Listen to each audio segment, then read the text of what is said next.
Hello প্রিয় ভাই ও বোনেরা, আসসালামু আলাইকুম। আজকে আপনাদের সামনে একটা বিষয় শেয়ার করতে চাই। সেটা হচ্ছে গ্রামীণ ফোনের একটা 19 টাকার মিনিট কার্ড আমি 20 টাকা দিয়ে কিনলাম, 31 মিনিট।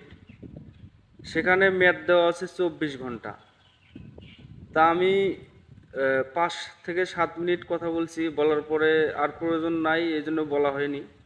তা কার্ডের মেয়াদ শেষ হয়ে গেছে।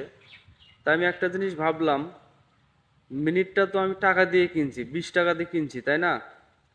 তা এখানে মেয়াদের কি আছে? 24 ঘন্টা মেয়াদ কেন দেওয়া হবে? এটা তো আমি টাকা দিয়ে কিনছি, আমার টাকা দিয়ে কিনছি। তা মেয়াদ কেন শেষ হবে? আমার টাকা আমি যেভাবে ইচ্ছে, যেভাবে খরচ করার দরকার আমি সেভাবে করব। তা বিষয়টা খুব খারাপ লাগলো। এটা আবার কোন ডাকাতি? কথা বলার কেউ নাই। তো যাই হোক, এই জিনিসগুলো ভাবে দেখবেন আপনারা। ধন্যবাদ সবাইকে।